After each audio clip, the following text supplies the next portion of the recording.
Good morning and welcome to BCP Council Cabinet's May meeting. A very warm welcome to anybody watching online and to colleagues in the room. What I'll do first before we get into the full agenda is to ask Sarah Cowick, our Democratic Services Officer, to run through the housekeeping document. Sarah. Thank you. Good morning. Please note this meeting of Cabinet is being recorded by the Council for live broadcast and will be published on the Council website for a minimum of 6 months. Please could everyone present follow these ground rules. Only speak when invited to by the Chairman.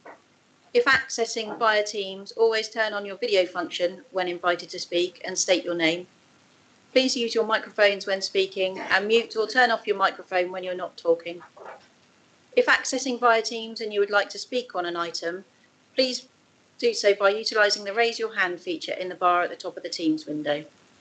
For those in the room, please note that if the fire alarm sounds, exit the building by way of the nearest available signed fire exit route and make your way to the ground floor of the multi-storey car park. And finally, please ensure background noise is kept to a minimum and mobile phones and other devices are turned off or switched to silent for the duration of the meeting. Thank you. Thank you very much. Item 1, which is apologies. I've had apologies received from Councillor Anderson. We have Councillor Rampton joining remotely. Thank you, Karen.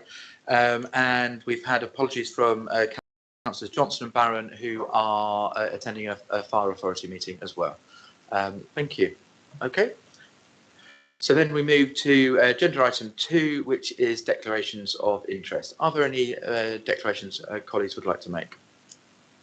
I'm not seeing that, so I'll move forward to agenda item 3, which is the confirmation of minutes. We have those circulated.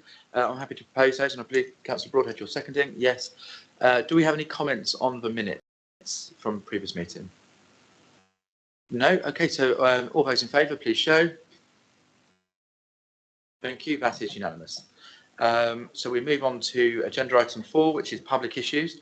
I advise at this stage that there are no questions, statements or petitions submitted on this occasion. So we will move to agenda item 5, which is recommendations from the overview and scrutiny committees. So just introducing this item, we've had an updated structure in terms of overview and scrutiny. So now we have 2 overview and scrutiny, an additional overview and scrutiny committee, effectively from what we had before. So we will be inviting all members of all chairs of overview and scrutiny to the meeting going forward. We have Councillor Lawrence Williams, who is with us today, and for the Corporate and Communities Overview and Scrutiny Committee, which met last week, I believe. So perhaps if I can, Councillor Williams, I congratulate you on your role. Thank you very much for attending. And if I could hand over to you for any comments you might like to make about your committee in that meeting. Thank you. Yes, thank you, Chair. We had a good meeting and we scrutinised 2 items. The first of which was fly tipping and fly posting. I don't plan to go through the entire minutes of the meeting, but I would like to, if I may, pick up on a couple of points that were raised and bring them to the attention of Cabinet. Joining us was Councillor Nicola Green, and she presented the report, a copy of which every member had been circulated. And also Matt King was there representing the officers. There were a number of points raised and responded to by the portfolio holder for community enforcement, and the community enforcement manager. And they included, as I say, I'm not going to run through all of them. I've just picked a few. It was noted that the majority of inspections were carried out and given a fixed penalty notice, and a councillor recommended that they were aware of some adverse reactions to a number of calls. The councillor asked if letters could be sent in advance. Notifications were given through the bids and the business development email circulation. The challenge was that business needed to provide proof of suitable waste collection for the previous 12 months, which some businesses were not prepared for.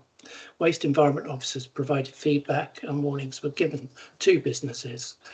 A councillor also commented that they supported the extension of the trial, which appeared to have done some good work.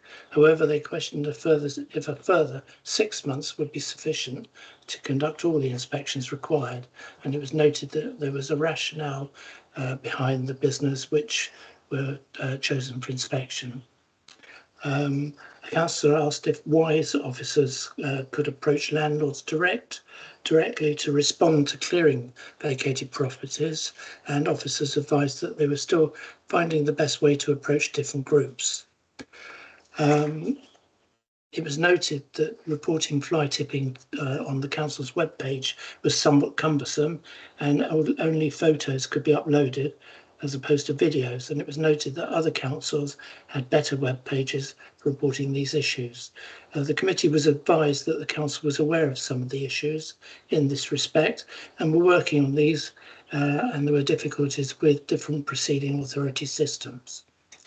I commented that overall there was a general endorsement from the committee for extending the pilot for another 6 months, and I thanked everyone for their participation. Thank you, Chair. Thank you very much, and we're really glad to receive that update. So thank you. Councillor Williams, if when we take that item on the paper, you'd like to speak again, feel very free to raise, and we'll bring you in. Okay, thank you. So now let's move on to agenda item 6, which is the Joint Archive Service revised inter-authority agreement. And for this, I'm bringing in our portfolio holder for Vibrant Places, Beverly Dunlop. Bev. Thank you, Leader.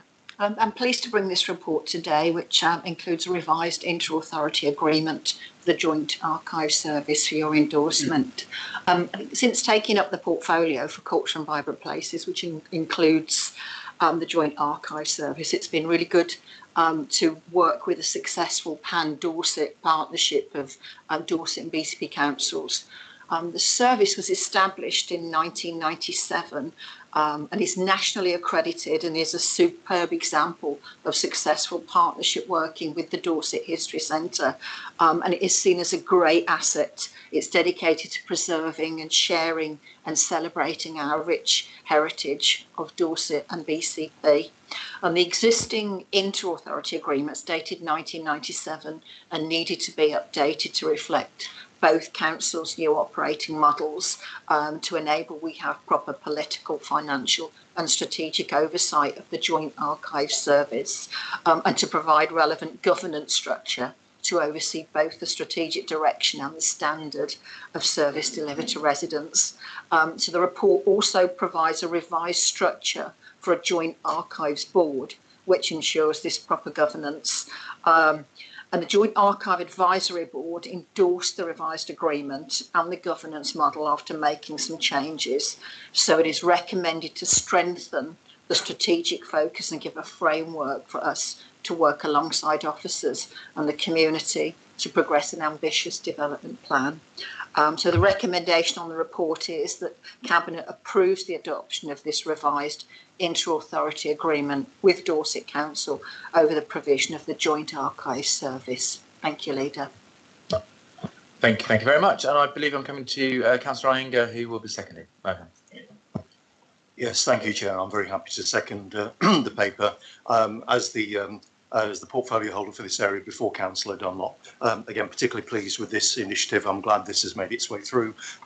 We have what is in Dorchester there, in partnership with Dorset Council, literally one of the Premier League venues and the means of hosting in a temperature and climate controlled environment. Some of the most precious and some of the most sort of treasured sort of artifacts from Dorset, and particularly looking to the immediate future and actually going forward, the demand on the service is increasing dramatically, not least still the vestiges of 9 councils coming together into 2 councils through LGR, and things that have then been decanted from the various offices and chambers. Secondly, in the private sector, of course, with the movement to people working away from offices and decommissioning of offices, that's also created demand from private sector for people to want to archive more, and of course they're going to the DHC making their requests. So the timing of this to actually firm up that agreement with Dorset Council is particularly appropriate. So I'm very, very pleased that it's been done. Congrats to the portfolio holder. Thank you very much. Okay, so we now look to see if any other members of council would like to speak, which I'm not seeing. So I'll open up to cabinet colleagues. Is there any comments on this paper we would like to make? Okay, I'm not seeing that. So unless there's anything else you'd like to say in summing up, I'll move to the vote. All those in favour of this paper as put, please show. Thank you. That's again unanimous. Thank you. Okay, so now we move to agenda item 7, which is a fly tipping and fly posting enforcement pilot review, something we're really quite proactive we were looking at historically, and be good to have an update. And in doing so, I'll bring Councillor Bobby Dove. Bobby. Thank you, Leader, and this is a paper that I am proud to present. For all too many years, we have had a bit of a gap, despite best endeavours, on getting on top of waste which needs to be removed, and also, quite frankly, some very selfish behaviour of dumping items with the expectation that someone will come up behind them and clear up. So the pilot is whereby we have worked with WISE, an enforcement team, who work primarily at the moment within our businesses. And there have been some 1,500 encounters, of which 198 have led to fixed penalty notices.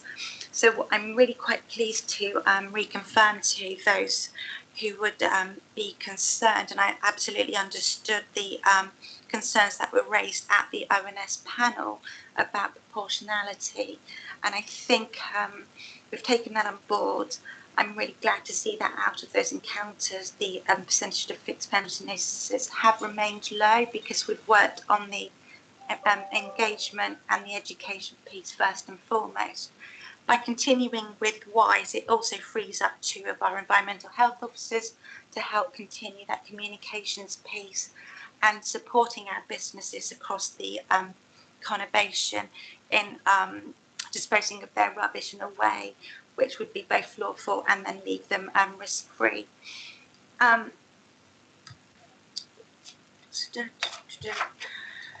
So we're asking for the extension just so that we can really firm up that education piece. It's, you know, we don't want a an only carrot approach, which is what we've done for very many years, and we don't want just the stick approach.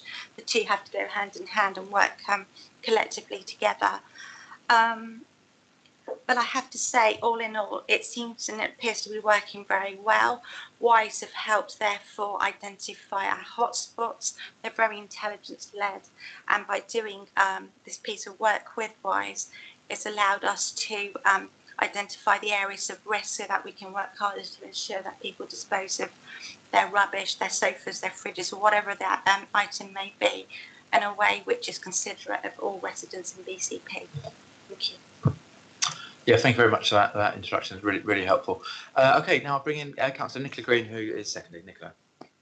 Thank you, Leader, and thanks to Councillor Dove for proposing this, and also for the immense amount of work that she does on a daily basis, working alongside the officers to improve our townscapes and our residential neighbourhoods. So as Councillor Dove said, that we're looking today at the progress made so far from a zero base, frankly, that we are now undertaking investigations which are leading in some cases to fixed penalty notices being issued when the evidence merits an engagement with both businesses and residents and residential properties in many cases. And working with this private operator, we've been able to respond to intelligence and complaints, and the investigations are then taken forward. However, the oversight of any complaints of the service itself remain within the council purview, and is led by Matthew King, who is available to be having very technical questions today. And as anticipated, this scheme is revenue neutral. I would like, if I may, to follow on from Councillor Lawrence Williams and his comments about a very constructive overview and scrutiny meeting that was held last week. And I'm very grateful to the members for bringing their experience of their local neighbourhoods to bear. It was a quite wide-ranging conversation, but some of the particularly helpful takeaways are how we can take the next steps now of engaging with our residents and businesses. And those included comments, not limited to, but these were particularly helpful, I thought, around making sure that we use all our connections with all our different communities and businesses. We have very good links, but we're not necessarily using them all for to make it clear what the benefits are of this scheme. And a very helpful suggestion, very interesting one, about working with residential landlords in making sure that their new tenants are very clear about the expectations of them in residential areas. Another thing was that we should perhaps do some further work on making it clear to residents what they can dispose of for free at the household waste and recycling centres, and therefore reducing potential conflicts where they think that perhaps fly tipping is the solution, whereas in fact they can be disposed of for free. And a member also raised a concern about accidentally using a non-licensed carrier when one just searches the internet or however else we look for somebody to dispose of those things that larger items, that we should do a piece of work on making sure that residents know what to look for in those carriers to ensure that they are disposed of responsibly and everybody's conforming to their responsibilities. So where I started, thanks to overview and scrutiny, I think we've done a lot of work, we've learnt a lot, but we really look forward to taking the next stage over the next 6 months and gathering more evidence. Thank you. Absolutely, thank you very much. And just to reiterate, that's thanks to overview and scrutiny. It was a really strong discussion. Okay, so now that's proposed and seconded. I'll bring in members of the wider council who may wish to speak on this, and I can see Councillor Hadley is showing. Andy, good morning. Good morning, Leader. Thank you. Thank you for this. It's a really interesting report, and I was actually quite surprised at how focused the problem, or certainly the enforcement, has been around the central Bournemouth area in particular. Almost nothing in Poole, which was interesting. I was interested in the sustainability of the approach, and really whether I mean, obviously we've got an extension now, and I appreciate that gives you time to get more analysis of the issue. But in terms of what's the plan beyond that, because I wouldn't want to get just another 6 months and then want another extension. So is the intention to then look at to tender it out, or to bring it back in house, or have we thought about the longer term? Was the question. Thank you. Okay, thank you. I would just say, do any you're more welcome to sum up at the end, or take a question. Sum up, great. So Councillor Hadley, we'll just go through our discussion, and then we'll make sure your point is tabled. Okay. Do any other members of Cabinet wish to come in on this paper? I've got Councillor Broadhead, Phil. Thank you very much, Chair, and thank you to both the Cabinet colleagues and also the officers for a tremendous amount of work that's gone into this. Fly tipping is one of those things that really affects everybody.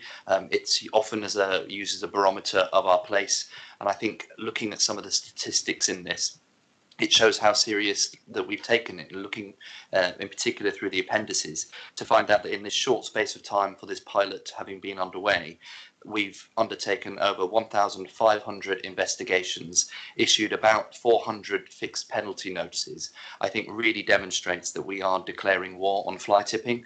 So fantastic amount of work going on. Very, very pleased to support the extension of the pilot, as well as the long-term horizon scanning for how to truly fix this issue in the long term. But just to reiterate, I think we've made a tremendous dent into what is a scourge on our area. Thank you. Yeah, absolutely. The scale of this is just, and the scale of what we've actually been able to achieve really does underline how necessary it was to do that. And yeah, fundamentally agree. Thank you. Okay, so I'm not seeing any other members wishing to speak. So perhaps I'll come back to Councillor Dunn-Green to sum up and respond to Councillor Hadley. Thank you. Thank you. And Councillor Hadley raises a very good point. I think there is a general consensus, having spoken to our officers who are working with WISE day in, day out, that WISE mirror the aims and the ambitions of what we are trying to achieve as a local authority as well.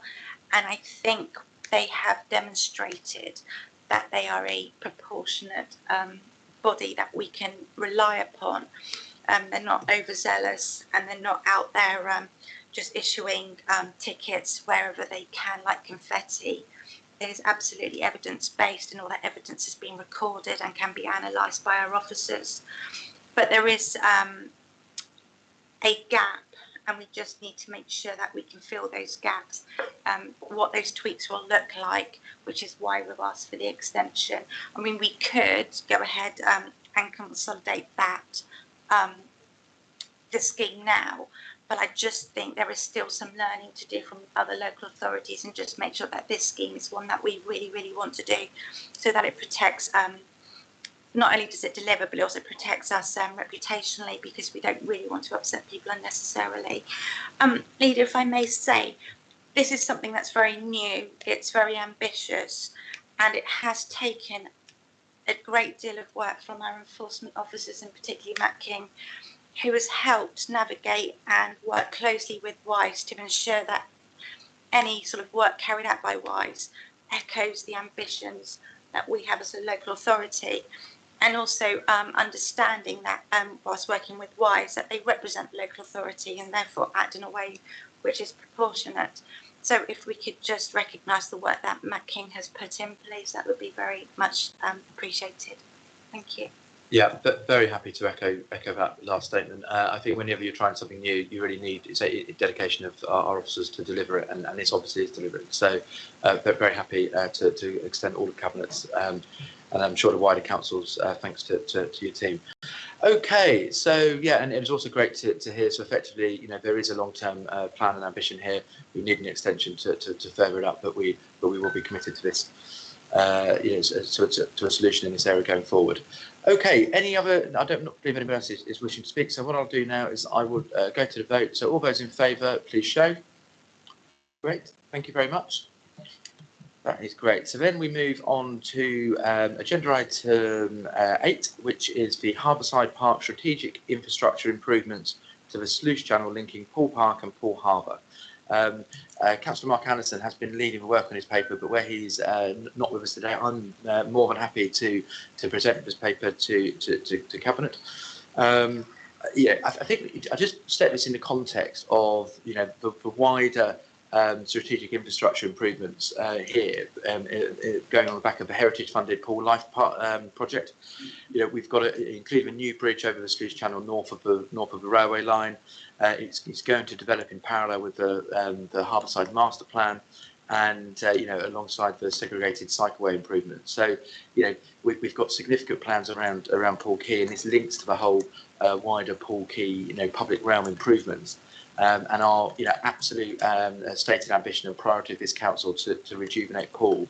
So these works are one of a series of strategic improvements which are significantly enhancing the quality of place in Poole. And I'd encourage anybody who hasn't been into Poole Park more recently and surrounding Quay area to go, because it's looking absolutely fantastic. What we are doing in this commitment, again, over £1 million worth of commitment to make sure that for the next 60 years that these the basic sluice channel will be in working order. We're asking the team to look at ways where we can enhance the public realm and public enjoyment of this while we're doing it. And there's an option in there which we hope to be able to move forward on that. So I think it's just for me to say I'm really pleased to see this coming forward. It's a long-term commitment into our beautiful place. It's a long-term commitment, and another £1 million going invested into Poole. That money is technically being funded through SIL, and I look forward to answering any questions but seek Cabinet's approval for this. Perhaps I'll now bring in Councillor Broadhead to second the paper. Phil. Yes, thank you very much, Leader. Really happy to second this one. This is exactly what the Community Infrastructure Levy is designed for. It's monies that are collected from the development community to help improve the long-term sustainability of our community assets. And I think the paper demonstrates this is clearly needed. It's been needed to be done for some time. The sluice channel in particular, we are now maintaining ongoing issues, so this gets ahead of that issue and hopefully secures that in the long term. And then we've got the separate issue of the sluice gate, which I didn't know very much about until this programme went underway, and I was flabbergasted to discover that we have members of staff that have to get up a couple of times in the middle of the night to open and close that gate in order to manage the tide, which is clearly one way of doing it, but is a bit of an answer from the 19th century rather than the 21st century. So the fact that this will fix that will clearly save money. What I think is also really exciting is the impact that this will have on the lagoon in Poole Park on a host of other considerations, such as biodiversity. It makes clear in the paper we can control the level of water much more to interact with the bird breeding season and a number of other aspects, and also open up a number of extra possibilities for recreation on the Poole Park Lagoon as well, which is just not possible with this very old-fashioned manual way of doing it, which is now failing. So clearly there's a maintenance aspect of it which has to be done. SIL is absolutely the right way to be doing that, but I think the possibilities that this opens in the future for, as you've said, that regeneration, not just to Poole Park but the wider pool, probably shouldn't be understated as well. So really pleased to support this. Absolutely, thank you for that support. Okay, so again, let's go to the wider councillor base, and we've got Councillor Hadley coming in. So Andy, hello. Thank you, Leader.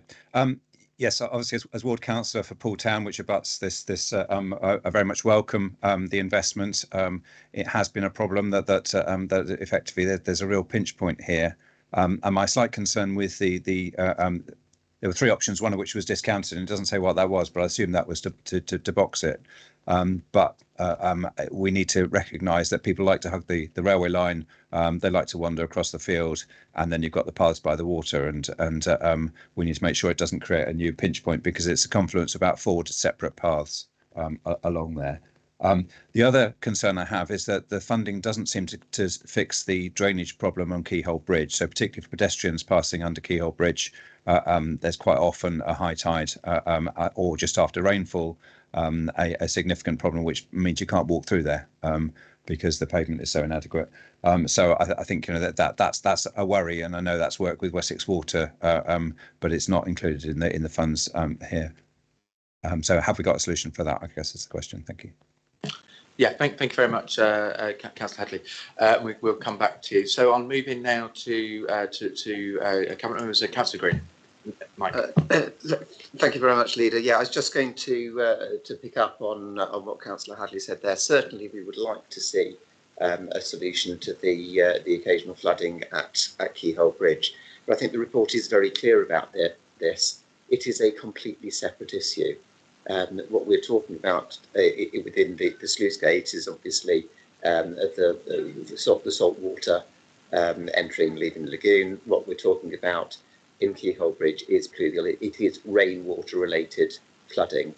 The discussions are ongoing with Wessex Water, but I think it's really important that while we have twin objectives here, we don't confuse them, and I'm afraid that would do so.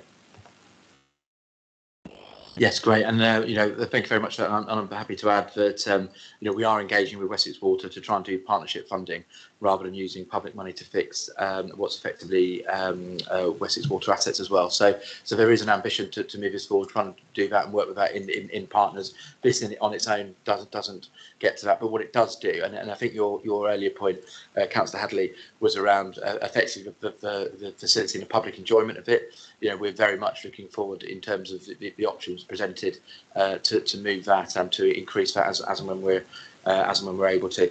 I would probably take the opportunity to bring in the lead officer on this, which is Peter Christie. Peter, welcome to the meeting, and if you would like to add anything to this, we'd be very happy to hear it. Thank you, Peter. Good morning. Yes, I'm Peter Christie, the Capital Projects Manager in Flood and Coastal Erosion Risk Management. We've had a meeting with Wessex Water on that issue, and we've had some follow-up correspondence. So I'm discussing that with the partnership funding team there, and that will be led within our engineering, transport and engineering team to progress how we can resolve that issue. So think one of the concerns of joining them up for this paper was that the sluice channel is a risk. It's a health and safety issue. The condition that it could and is at the moment, which is shown by the cordoning off. So by separating them, we've been able to make sure that we can progress with the sluice channel renewal and the gate structure as soon as possible. And we'll continue with Wessex Water on that discussion to get the best outcome for the Keyhole Bridge area. Thanks. Absolutely great, Peter. Thank you very much for that contribution. Okay, I'm not seeing any other members wishing to show. So in that context, I'll move to the vote. All those in favour, please show. Thank you. That's great. That's unanimous and well received. Okay, so now we're going to move on to agenda item 9, which is our museum, Poole Museum Estate Redevelopment Programme. And I'll come to Councillor Dunlop Beverley to propose. Bev. Thank you, Leader. The paper before you is for Cabinet to approve an increase in the capital budget for the Poole Museum programme. It's to be funded through 3 ways: in it, a grant income from Historic England, 0.23 million, SIL funding of £500,000, prudential borrowing of 0.69 million to facilitate the funding of the museum project that delivers strongly on our big plan, our aim to rejuvenate Poole with significant investment to revitalise the Lower High Street, the Old Town and Poole Quay. It's also a huge investment in heritage, transforming Poole Museum into a major attraction and a cultural and community hub. Just as an extra bonus, the capital works part of this scheme will reduce the museum's carbon footprint by 25%. In case people aren't familiar, Poole Museum is undertaking a 7.7 million redevelopment programme, which is going to deliver capital improvements at 3 historic buildings of the museum estate. The museum successfully secured 3 third-party grants, which is quite an achievement at the same time, from Historic England on a public sector scheme and one from a private foundation. Our contribution to date, BCP's contribution, is about 2.15 million, which includes some existing borrowing and some partnership fundraising. Costs have increased. I think we're all aware that certain costs have increased for development. But another important factor, Leader, is that we've looked at the project and looked at what else we can gain from it. If we're doing all this redevelopment, what else can we add to it? And increasing the size of the project, considering the significance of the building itself. Just some things that are probably worth mentioning. The increase in the visitation will have a direct and positive impact on income. We are expecting the catering to have a significant impact and deliver more income. There's further opportunity for weddings and hiring. And we are expecting surplus income from the service after repayment of the borrowing costs. Just one thing I want to draw your attention to. There's a slight error on page 29, on paragraph 29, page 83, which is just about the visitor numbers. It says they have increased to 225. This is our expectation, so that needs, they will increase. And if I could just add something, my Teams is totally frozen, which means I can't plug my headphones in. So I'm really sorry, I may struggle to hear any questions, so I might need a bit of help. Sorry about that. Thank you.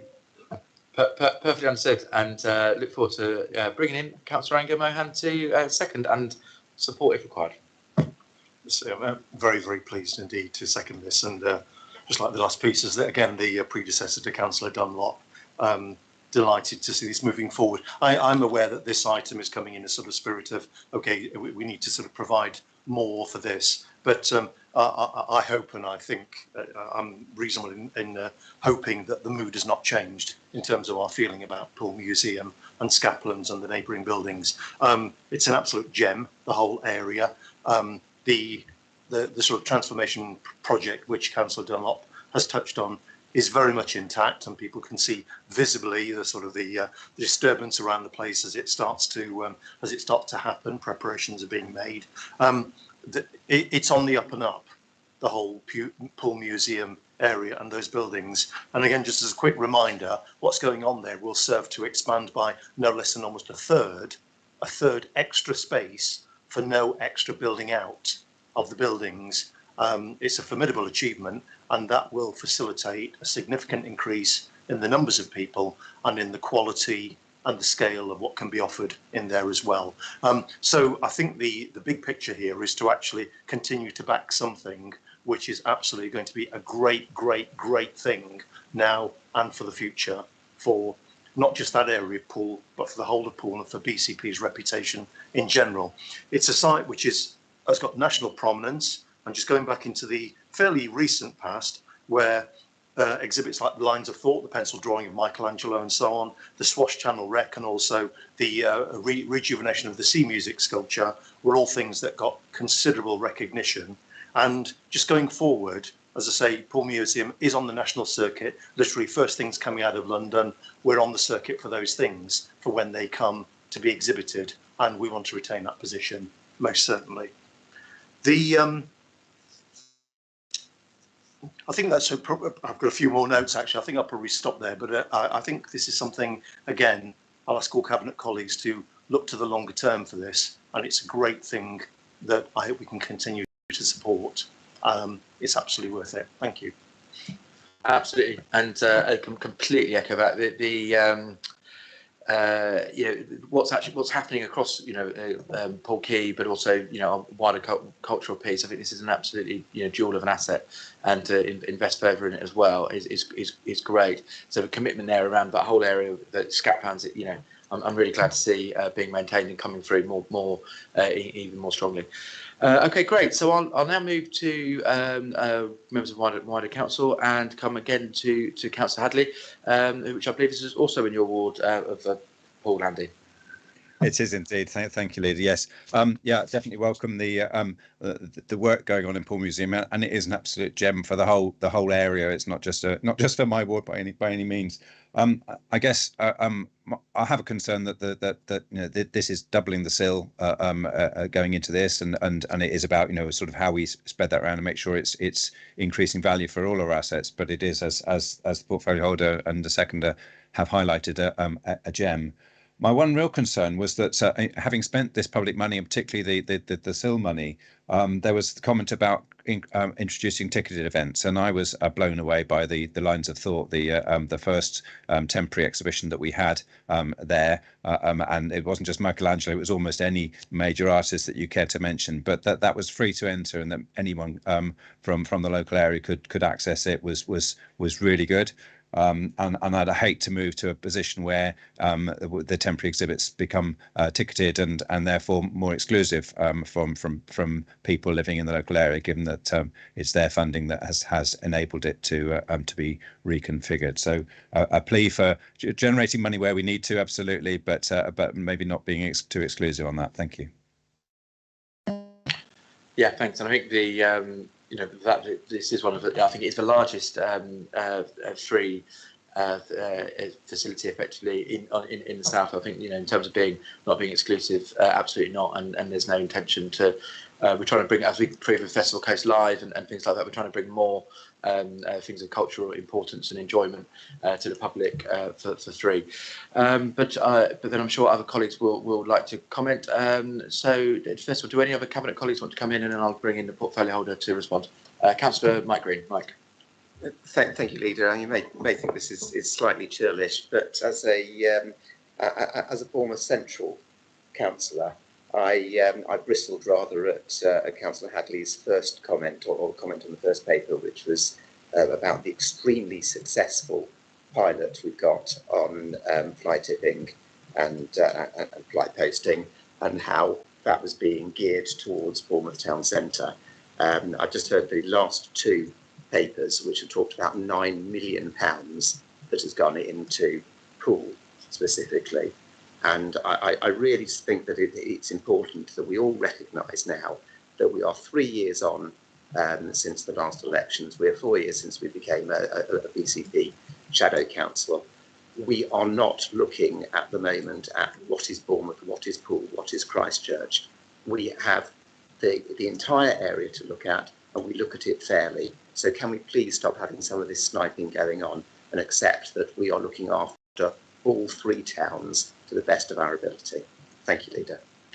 Yeah, thank you very much, Mike, and I can completely concur with you. Okay, do any other colleagues wish to speak? So, no.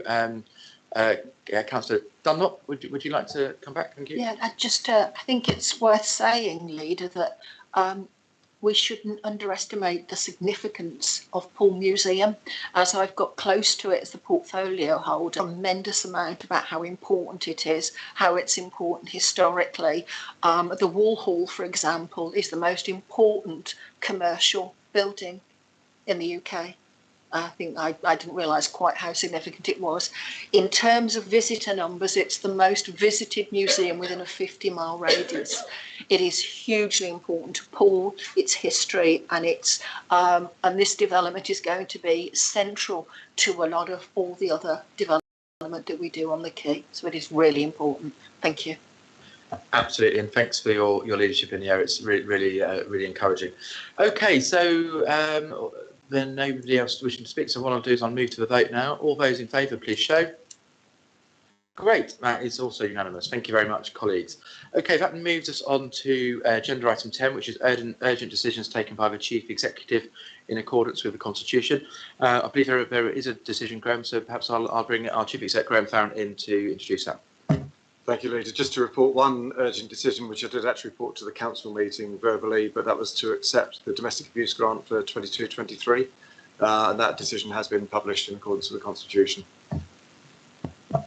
Okay, great. Thank you very much for that. So that moves us on to agenda item 11, which is the forward plan. I can advise colleagues that the latest forward plan version was published, I believe, yesterday, 24th of May. So that is online for anybody to see. Just in terms of formally closing the meeting, what I'd just like to acknowledge is that this is the last Cabinet meeting we will be having in this building, which is the Poole Civic Centre. We'll be moving from our next meeting to the Bournemouth Town Hall campus. Very much welcome any public attendance at those meetings going forward, and we look forward to moving into those facilities. This has been a fantastic building, and as a previous Poole Borough Councillor, and I know many people have served on here longer than I have. It's been a fantastic building for us. We are committed that we will retain the council chamber for the Charter Trustees, the Poole Charter Trustees, and the Poole Mayoralty. But in terms of the Cabinet meeting, this is the last one in this building. So I thought I'd just mark that. So everybody, thank you very much for your attendance and support today, and very much look forward to seeing you soon. Thank you.